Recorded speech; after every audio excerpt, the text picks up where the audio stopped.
I'm Thanassis Cambanis. You're listening to Order from Ashes.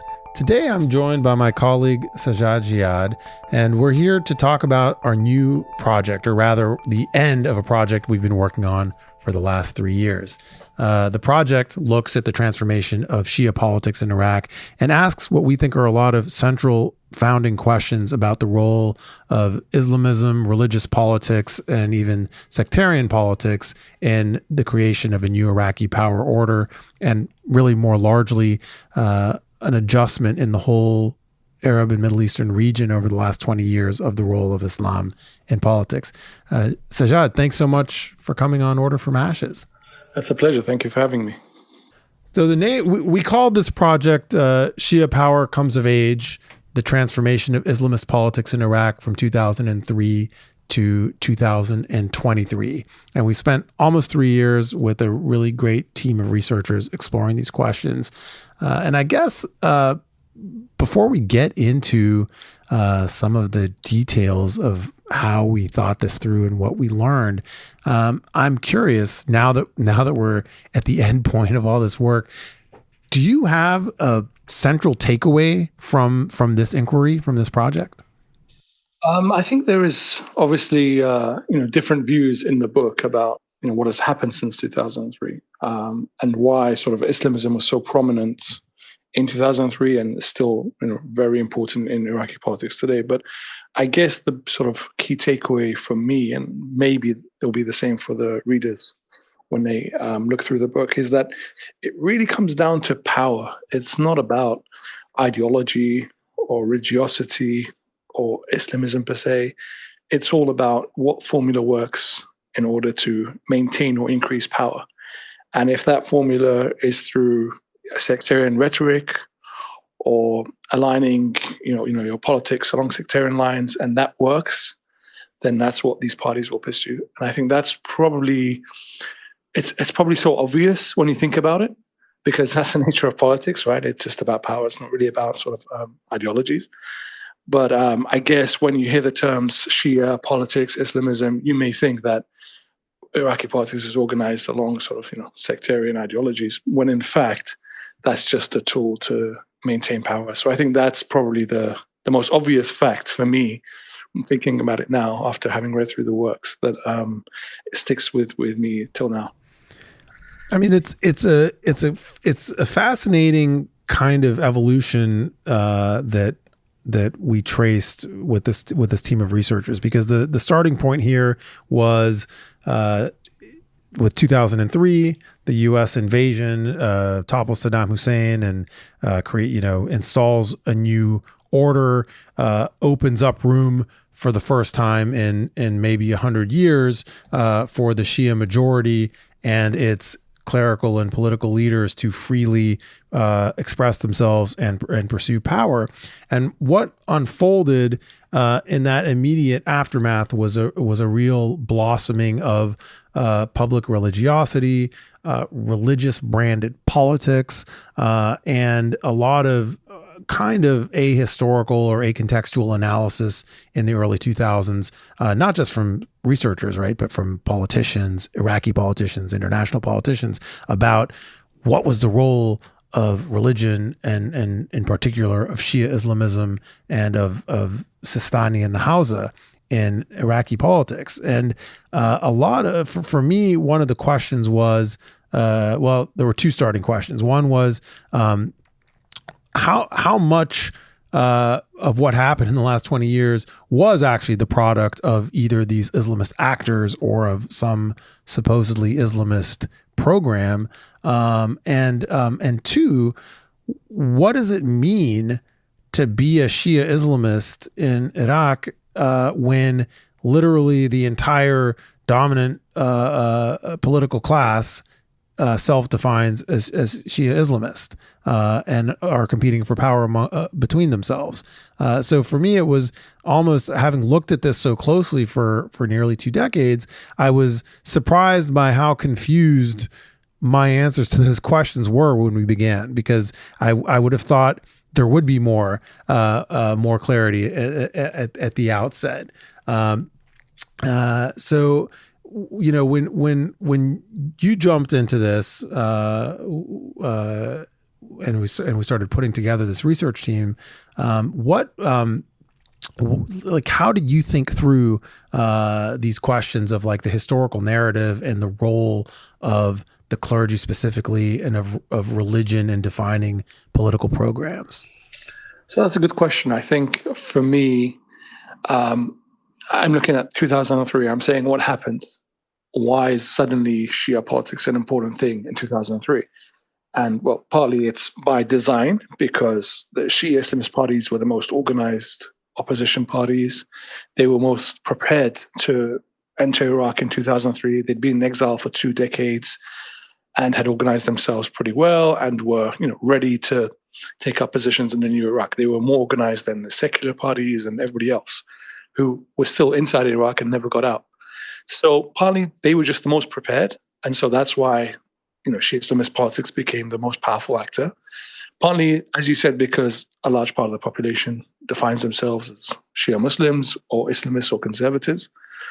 But then also purely by, say, for example, accident. I mean, if Saddam had never gone in 2003, would we have heard of the role of Ayatollah Sistani in politics post 2003? Right? If Saddam was still in power, would we, outside Iraq, know very much about Ayatollah Sistani's political views or interventions? Would there have been any interventions? Highly unlikely, right? Because what we can see from the time that he was in Najaf while Saddam was in power in 1992 to 2003. There was almost nothing in terms of political interventions. Iraq was an authoritarian state. There was not going to be any other political actor apart from Saddam Hussein. So I think, that is the reason why there was a huge change in 2003, like I said, partly through design, but partly by accident. And for me, in the book, it was important to have these strands explained to us. What happened post-2003 that allowed Sistani to become more powerful in Iraqi politics? And what did he do to become more powerful in politics? And how did he exercise that power? But then also, what about the parties themselves? How were they acting when they were in power post-2003? Did they fragment? Did they coalesce? Who were the key leaders in some of these parties? And I think some of the pieces, touch upon even specific characters, specific individuals and their timelines pre-2003 and post-2003. But then also, when is the time around which sectarian rhetoric and Islamism became less flavor of the month? What happened? And so we touch along the protests, for example, in 2019. We talk about the fragmentation of these parties. We talk about a new generation of people trying to get involved in politics post-2003 who became politically mature after 2003. We also discuss, for example, and this was what we were doing when we were trying to find the right team of writers and researchers, we're asking the question, what is Shia politics? What is it about? What is the sectarian element to this? What are the arguments that can be made when someone says Shia politics is a bad thing, for example? Like, what is that? Why is that a bad thing? Who says it's a bad thing?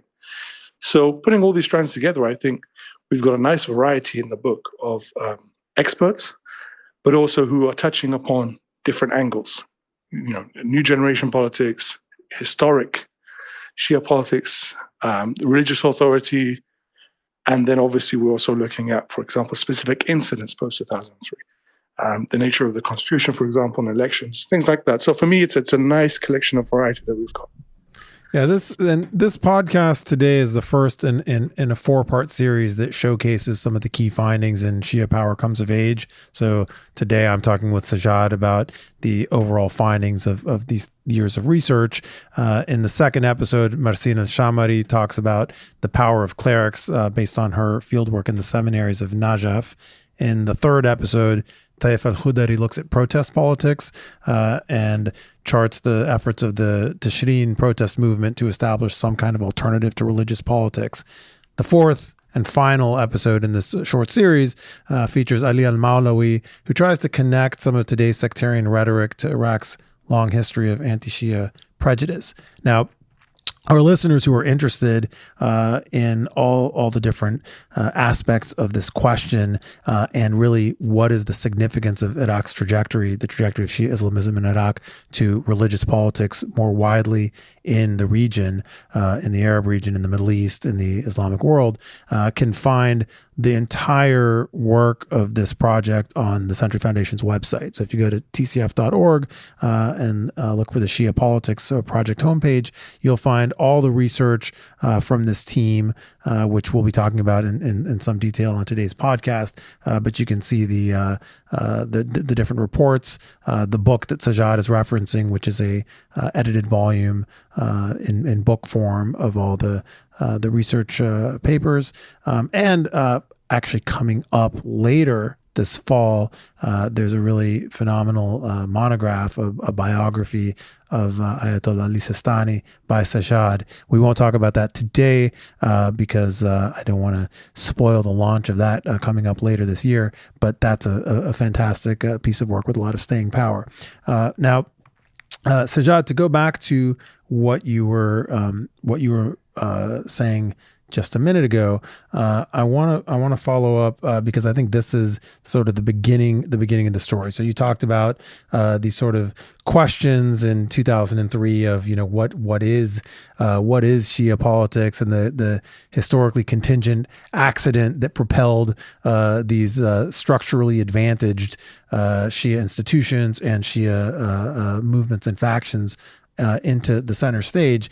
And I want to go back actually to that time a little bit and like remind our listeners and ourselves what it was like in 2003 to 2006 when the new Iraqi order had not actually yet taken root, and the entire region was in a lot of transition, right? Political transition. Authoritarians were being challenged by inchoate movements. There was a lot of belief at the time that Islamist politics in Sunni parts of the Arab world, sort of Muslim Brotherhood inspired movements, in Shia areas, a more sort of heterogeneous panoply of movements and organized political and social forces. There was this idea that Islamism was the future, and I'm wondering if you can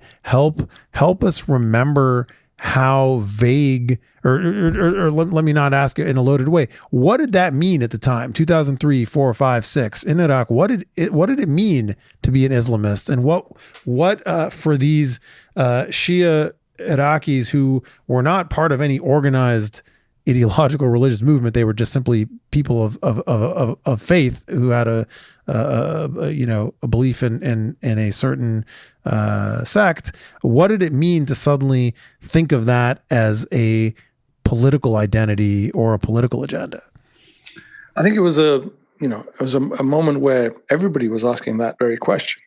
What is going to happen now if Islamists are going to rule Iraq, so to speak, and what is political Islam? And obviously, we're talking 2003. It was only sort of 18 months after the September 11 attacks, and then we had sort of U.S. action in Afghanistan. But Islamism, or the political Islam, if you will, was on the rise all through the 90s.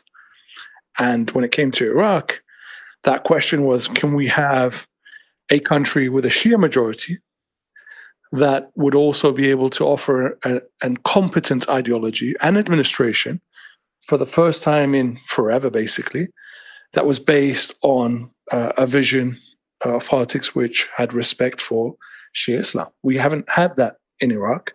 We had decades of secular authoritarian rule, and it was never sort of in anyone's imagination. We didn't think it was possible that we would have turbaned clerics being important in Iraqi politics, and that Shia Islam would be sort of the majority voice or the most important voice in Iraqi politics. I don't think that was on anyone's mind that it was ever going to happen. We thought, that maybe Saddam and his dynasty would be in power for many years. So it was a shock.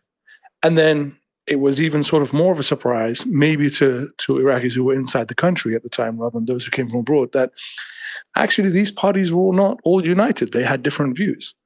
We had the Taif Party, for example, and the Supreme Council for the Islamic Revolution in Iraq, the two most powerful Islamist parties based in Iran.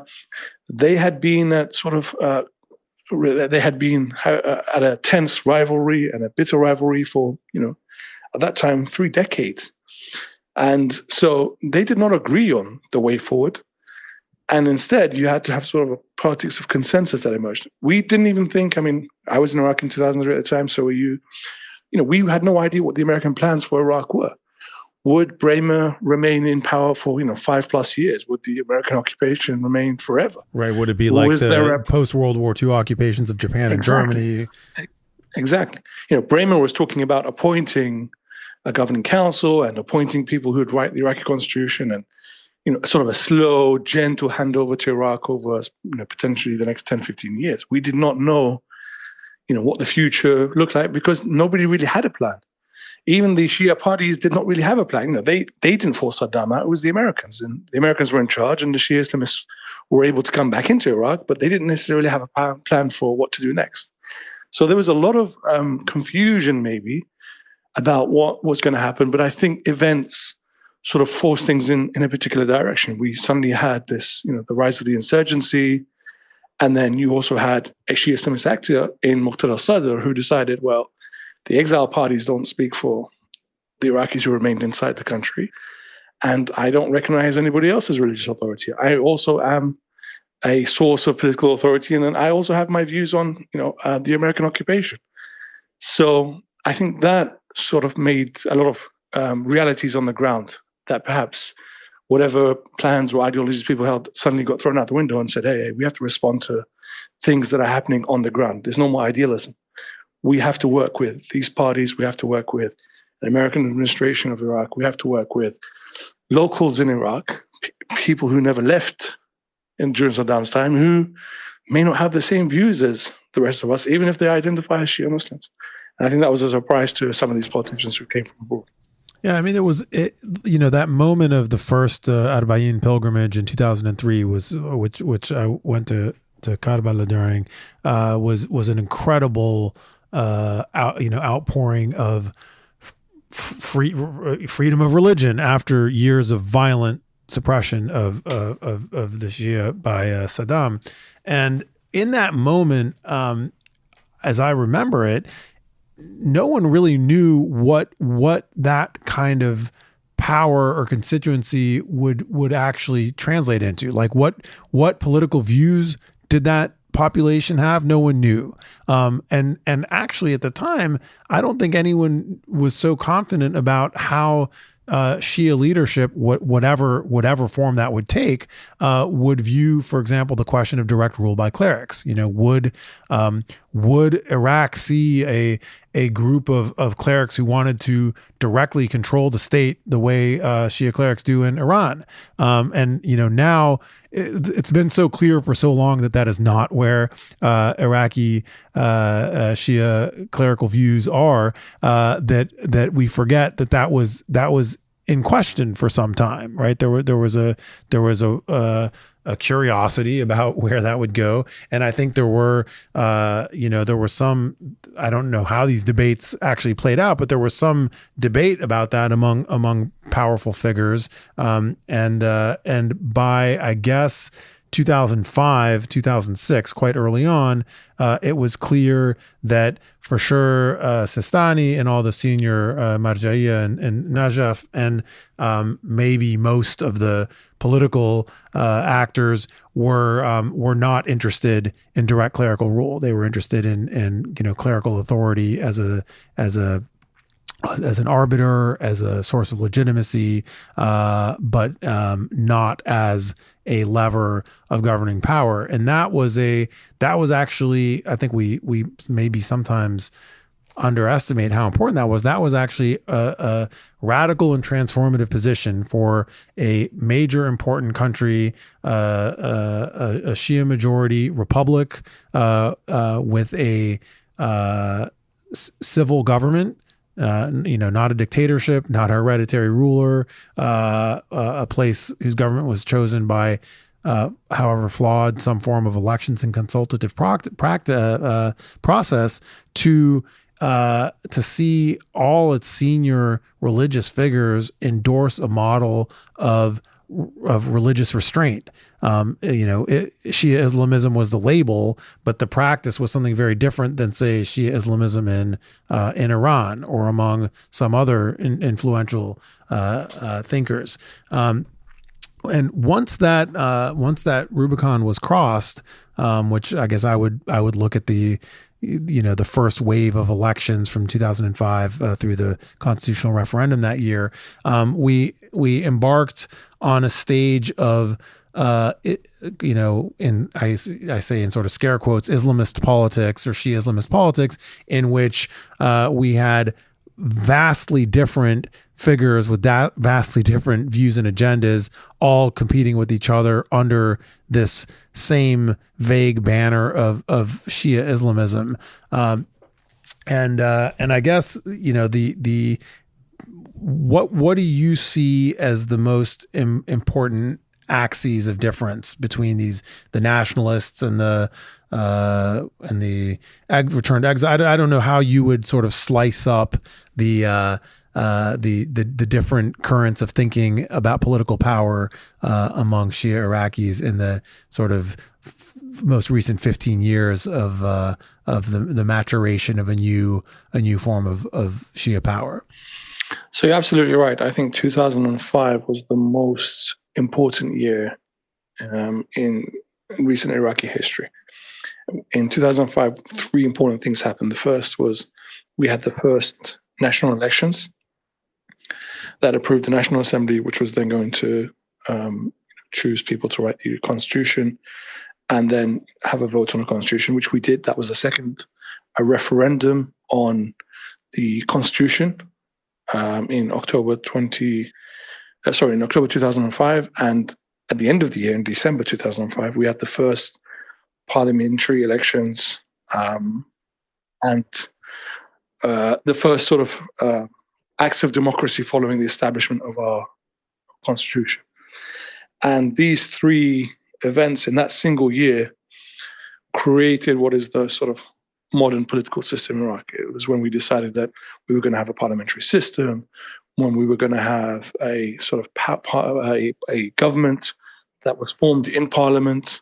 The prime minister was going to be constrained by certain things. When we understood that it was going to be consensus politics, that you would have to share power through parliament, and that basically everybody would be represented. We would have a semi-autonomous Kurdistan region.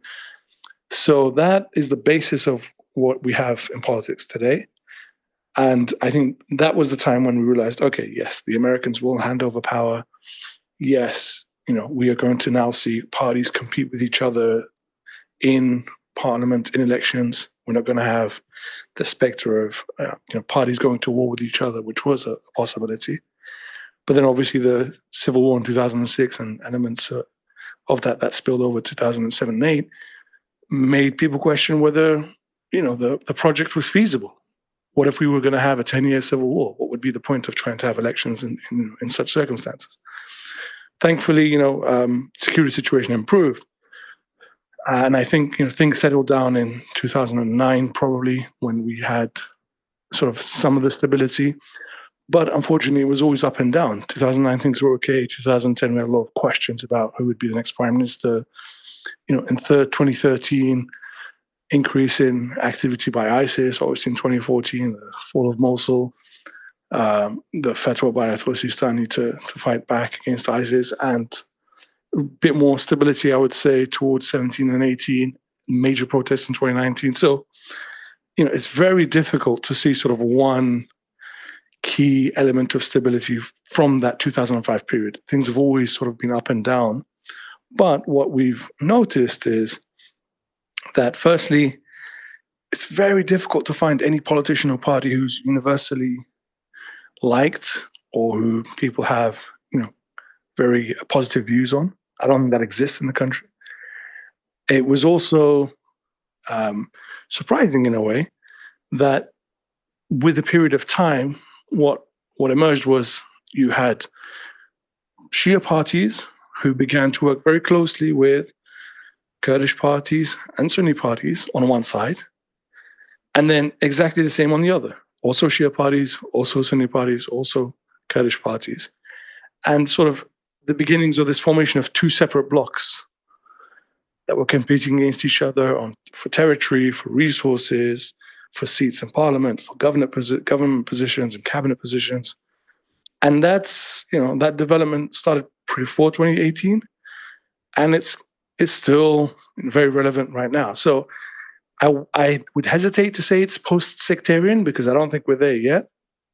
But certainly it's not one block of Shia against one block of Sunnis against one block of Kurdish parties. That's not. I mean, this is what makes it so fascinating and difficult. And I mean, Fanar Haddad's contribution to our project, which readers can find on the project page, is we titled it "Shia Rule is a Reality in Iraq. Shia Politics," in quotes, needs a new definition. And he sort of delves into this conundrum that you just raised, which is, if Shia rule and Shia politics are not precisely some kind of religious, ideological, coherent body of thinking, they're at the same time not irrelevant, right? Because at the end of the day, we have these two competing blocks, but there's not an ideological or even programmatic difference between them. It's like the difference between two football teams, and in practice, every party that has succeeded in the long term has been entirely composed of members of one identity group, right? So, there have been efforts. I mean, I would say Ayad Alawi's Iraqi, though, many flaws to it, was an effort at a non-identity based nationalist coalition, and Maliki destroyed it politically, and it really has never regained relevance. I think the Tishreen movement has tried at times to create some kind of non-identity based coalition, but in practice, it seems to me all the revolutionary parties, for the most part, are whether it's by accident of geography or by some kind of structural factors, are still grouped by identity group. I mean, there are all these youth parties that are almost entirely Shia, and there are all these youth parties that are entirely Kurdish, and Sunnis are, they're welcome. Sunni Arabs are welcome in these parties, but you don't see very much of them. And they have not organized a Sunni Arab Tishrini party, possibly because of the fear that it would be, immediately labeled as insurrectionist and, lumped in with ISIS. So there's this very persistent, like, sectarian disciplining, right? Where even people who personally define themselves as nationalists and do not see their politics as connected to their sectarian or ethnic identity, the only political homes they can find are identity-based factions. And I think that's kind of, in a way, mysterious, and then in a way, people have found some good explanations for why this happens. The sort of utility of organizing, the competition for political violence, as Renad Mansour pointed out in his study of the logic of inter-Shia violence in Iraq, or the utility of identity-based political organizing that has driven the Sadrist electoral machine, which Ben Robin de Cruz very pointedly mapped out. So you get these sort of, even if your ideology isn't sectarian, it ends up being the most practical way to seek power. And I wonder if in all these inquiries, do you see the possibility for a non-identity group based path to power for an Iraqi political movement? Not in the short term. I think it's maybe possible in the longer term. I mean, right now, we do not have a party that is able to compete in all of Iraq's provinces. So the latest election law makes Iraq a return to 18 electoral districts, because we have 18 provinces. Yet we don't have a party that is able to compete as members or candidates in all of these districts. For example, the KDP does not, the Kurdistan Democratic Party does not have MP candidates in Basra province in the far south. And the same with other parties, for example. They don't have MP candidates in the Kurdistan region or in Erbil or in Duhok or Sulaimania province. And I think until we have a party that emerges that is actually competing on a national level, is not a local party in that sense, it's not a territorial or sectarian party. Until we have that, then the answer to your question is no, it's not possible right now. But once we do have a party that is cross-sectarian, truly cross-sectarian, that is able to compete in every province, that is able to attract members and able to attract votes across the country, until we have that situation, then we will not move beyond what we have right now, which is sort of consensual politics, consocialism, or what we can say is a grand bargain to rule the country according to the interests of various sectarian or ethnic parties. But it is possible. It is possible we will get there. Not right now. And once we have such a party and such a movement, yes, I think the population would be fairly amenable to thinking about national politics in that sense. But whether these parties will allow such a thing to happen without a reaction, they have money, they have weapons, they control territory, they control media. They have almost full power in their particular areas, in their cities and in their provinces. Will they allow a cross or a national party to come in and start to compete with them for votes? I think that's questionable, and certainly not on the agenda in the short term. Well, and right, so there's this sort of, on the one hand, we can say, Shia Islamism doesn't really mean that much today, right? Like if someone's a Shia Islamist, it doesn't tell you anything about what position they'll take on how to rule Iraq, what, any of the questions about, regulating militias or, dealing with personal status or inheritance or the budget, like whatever is actually an important issue facing Iraq, being a Shia Islamist is not going to tell you what position that movement will take. On the other hand, the second we begin to think it's not important, something like last fall's government formation process rolls around, and we had this coalition that was kind of national and trans identity, right? So it's, Muqtada represent the top vote getter among the Shia, allying with Hadbusi and the top vote getters from the Sunni Arabs, and the KDP is the top vote getters among the Kurds. They formed a grand alliance, and that was so threatening to the sectarian parties that they successfully torpedoed a formation of government by this really like the most successful trans identity coalition that Iraq has seen since the fall of Saddam, and it was toppled by sectarian Shia parties who saw that as a threat to a sectarian based corrupt order, and they managed to use the prerogative of identity politics by the sort of claim that the Shia house had to pick its leader and the Sunni house had to pick its leader and the Kurdish house had to pick its leader, and then and only then could a government be formed.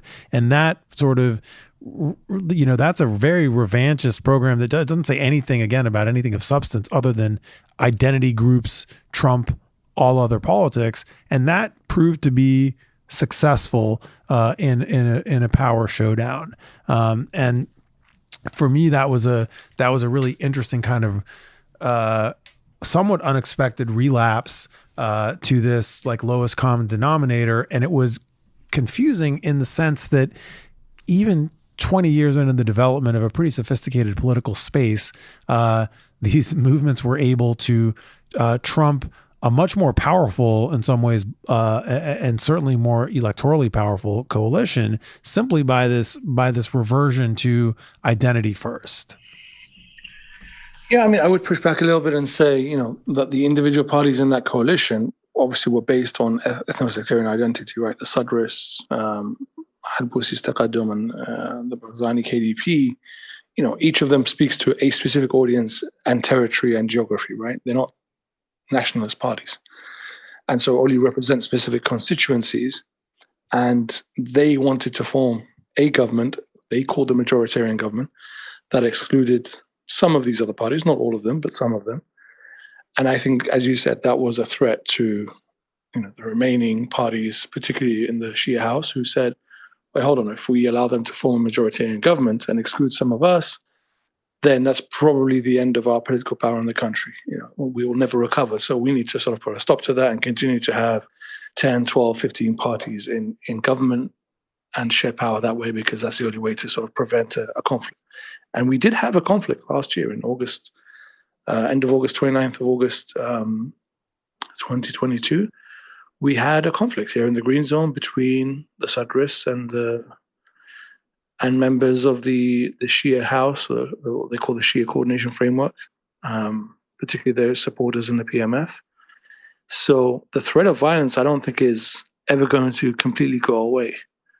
I think that is a reality because political parties in Iraq have control of weapons, have control of government departments, have control of resources and territory. And some of them have a history of fighting against each other. In the 90s, we had the KDP and the PUK fight a civil war. As I said, just as recent as August 2022, we had Shia parties fighting each other. So it's a possibility again in the future. I don't think that's gone away. But whether we will see another attempt to form a majoritarian government, and whether this majoritarian government will succeed and actually be a majoritarian government, or will it sort of be a coalition and sort of just exclude one or two political parties and still continue to be organized along sectarian lines? I think, unfortunately, that's the latter. That's what's going to happen in the next elections. We will sort of just continue in the way we are. It's the easiest sort of form of government, and it's the easiest way to ensure nobody's going to go to war with each other. Iraq's trajectory has also very usefully and helpfully given lie to the lazy and maybe sometimes racist tendency in some quarters to lump all Muslims or all Shia into a monolithic category and think of them as somehow different political actors than other more complex or rational political actors, and the very well documented and very clear trajectory in Iraq is of competitive politics, pluralism, for worse as well as for better, and it gives lie to any kind of simple analysis, right? So you were just talking about violence, which has become very much integrated as a form of contesting and adjudicating power and conflicts. We haven't talked too much about this in today's conversation, but patronage networks, personalities of leaders, which Maria Fantappie actually did a brilliant job showing how the sort of very contingent personalities of various Dawa leaders turned out to have a lot of significance in how the Iraqi state and how Shia Islamism evolved in the last 20 years. And we also, I think, could look at other contingent things like, accidents like, not accidents, but moves like Muqtada Sadr's withdrawal from parliament last year, or in earlier stages, shifts, interventionist shifts in approach by the United States and other intervening powers, which then had cascading consequences for the political order. All these layers of contingent historical contingency have led to an incredibly rich and heterogeneous, a diverse space that falls under this label Islamist politics or Shia Islamist politics. And in practice, it contains, all these things: personnel fiefdoms, warlords, nationalists, exiles, networks of corruption, rivals who compete violently for state power, but also collaborate very efficiently to pillage state resources, and all these elements which we mapped in this study really do add up to an answer to the question of how should we understand Shia politics. And it is, the answer is not sect doesn't matter, but the answer is also not sect explains everything or even explains that much at all. It's like a necessary but grossly insufficient indicator of what's going to happen in Iraq's political space. And I think it really is it's so important how it forces us to be serious about how we think about the role of religion in politics. Like, it's not irrelevant, and it's not the sine qua non that explains everything. And that leads to complexity, right? Like, if you want to talk about religion and politics, that's great, but you better come prepared to be granular and specific and not deterministic and not essentialist, and engage in these questions to which there are not like clear axiomatic, like mathematical answers. Yeah, I mean, I completely agree. And I would say, our book, the papers that we have, the authors that we worked with, we're focused on Iraq. We haven't addressed the issue of Shia politics in other countries, in Lebanon or Bahrain, the rest of the Middle East and further off. We haven't discussed religious politics in Iran. And I think there's a lot of scope there in the future for more research on these other elements. But what we can say is we've had a pretty good deep dive on post-2003 Shia Islamist politics in Iraq. And I think what you pointed out is exactly right. We don't have all the answers on how religious politics works. We can't say sect absolutely dominates everything. That's not true. But there are elements, as you pointed out, that help to make sectarian politics work in Iraq and have helped that work in Iraq since 2005. And yet there are many things about the political system in Iraq, the current political system, that can be explained through a non-sectarian lens. As you said, the networks of patronage, the corruption that we have, for example, the use of violence or coercive power to form a bargain or an agreement to allow a coalition government to be formed. All of these are not necessarily based on sectarian ideologies or positioning. And I think that's probably one of the key takeaways in this work, is that there is a lot else beyond the headlines. The positioning of parties when it comes to elections, for example. Ben Robbins talks about the sub-risk electoral machine. How does that work? And how do they maximize their gains, for example? And I think that's probably one of the useful things that we've had in our series, is to sort of take that deeper dive, to look into the details of how some of these questions come into play. And one thing we didn't get into too much in this research project, in our Shia Power research, but I think is an important adjunct to these questions, is we looked mostly at elite politics and at the clerics who in some cases made a virtue out of weakness or chose to take a step back, and as a result ended up shrewdly preserving their legitimacy in a way that they would have lost had they become much more directly involved in politics. But one thing we didn't talk about, but which I think has been a real instrumental driver, is the way in which Shia politics has emerged or defined itself in response to some really murderous and extreme sectarianism coming from Takfiri Sunni movements that have been like a real key dialectical driver of the development of contemporary Iraq, right? So these parties and these movements and these clerics and these nationalists were all operating first in a context in which Al-Qaeda and its offshoots were terrorizing and killing a lot of people, and then during the period of ISIS, and it was a Shia response ultimately, right? A Shia mobilization along sectarian lines into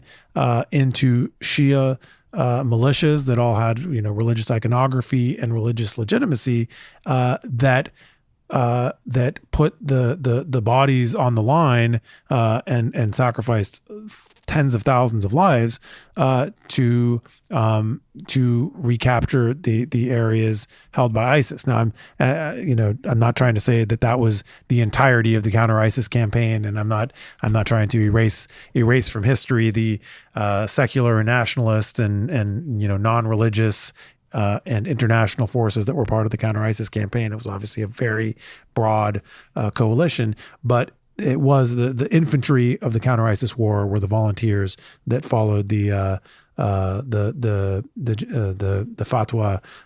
that formed the Popular Mobilization Forces, and that whole dialectic of response and protection and survival in the face of a very baldly sectarian movement, Takfiri Sunni sectarian movement that actually talked in genocidal terms about killing all Shia.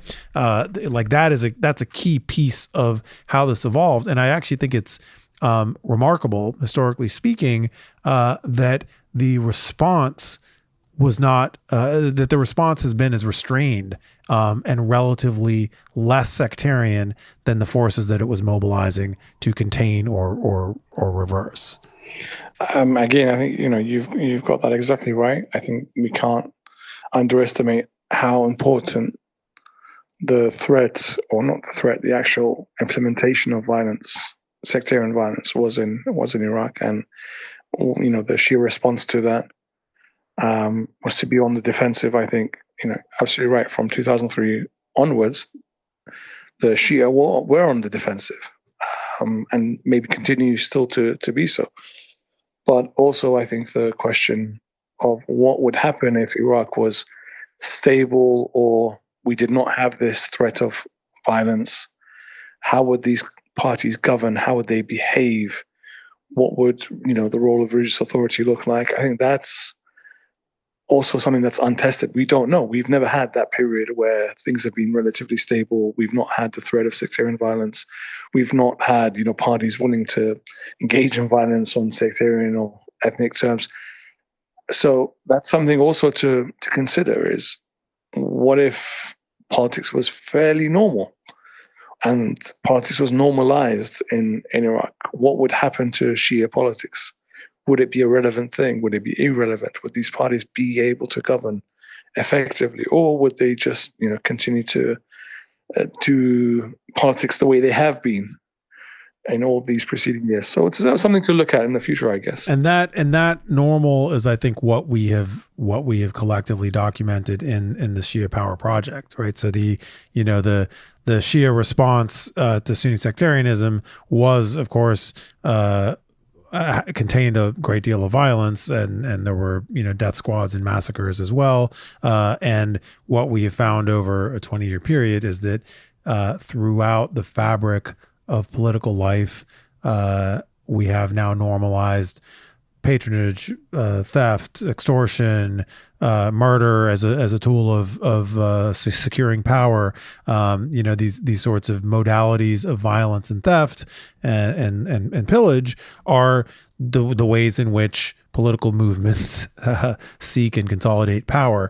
And I think that is what normal looks like. And I mean, you use the word stability, and I think a listener might think stability and think, we always use Switzerland as but they might think Switzerland, and we're not talking about Switzerland, right? We're talking about a relative stability that might contain a lot of horrible elements for the people who live in the system, but the system can be, as it is right now, quite stable, even while convulsing under these types of vectors. Stable instability, I think, is a term you and I end up resorting to a lot. Well, I'm very excited to be bringing to the public all this work. Listeners can find the work that we've been talking about today on the Century Foundation's website, tcf.org. The project is called Shia Power Comes of Age, The Transformation of Islamist Politics in Iraq, 2003 to 2023. Today I've been talking to Sajad Jiyad, who's our Iraq fellow and the director of the Shia Politics project. And in 3 subsequent episodes, you'll hear from other contributors to the project. So in episode 2, Marsin Alshamary will be talking about the seminaries of Najaf and arguing about how clerical authority has managed to remain stable despite setbacks over the last 20 years.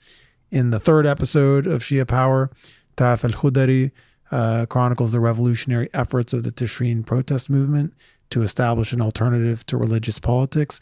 And in the 4th and final episode of the series, Al-Mawlawi connects some of today's sectarian rhetoric to Iraq's long history of anti-Shia prejudice. You've been listening to Order from Ashes from Century International. I'm Thanassis Cambanis, and I've been speaking with Sajad Jiyad. Sajad, thank you so much for all your amazing work on this project, and thanks for coming on Order from Ashes today. Thank you, Thanassi, for the opportunity to be involved in this project. Thanks to Century as well for helping fund and organize this. And I really hope we get some positive feedback from the readers and listeners to the work we've had. And hopefully we can also look at sort of, in the future, potentially, where such works could fit in and maybe how to expand that. So thank you. Yeah, Sajad has big plans, as do I, to turn this lens onto transnational Shia networks, looking at everything from, as he referred to, Bahrain and Lebanon, and also to the actual pilgrimage traffic and alms and the networks of charity and other financial power that they form. So look forward to more of this work, and thanks for listening. Listeners can find all the work in this project on the Century Foundation's website, tcf.org. Just to quickly run down who was involved in the project and what they did, we have Fanar Haddad, who wrote Shia Rule is a Reality in Iraq. Shia Politics Needs a New Definition. We have Marsin's report, which I've referenced a few times, about called Shia Clerics in Iraq Haven't Lost Their Authority. Ali Al-Mawlawi wrote Iraqi Shia factions are supposedly anti-state, but state power is what they want. Renad Mansour's contribution was entitled The Logic of Intra-Shia Violence in Iraq. Ben Robin de Cruz wrote The Sadr's Political Machine in Basra.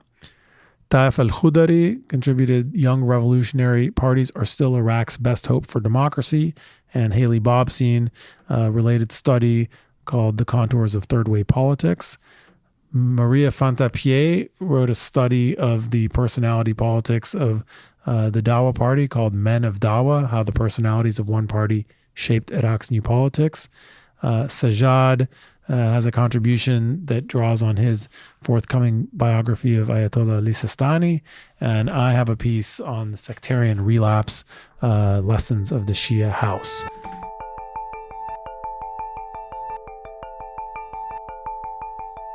The Order from Ashes podcast has been brought to you by Century International. Our work builds on more than 100 years of commitment to international peace, security, and governance at the Century Foundation. We are independent, critical, and progressive.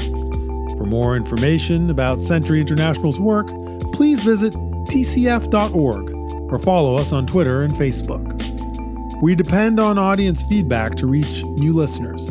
If you like what you hear, please leave a review wherever you get your podcasts.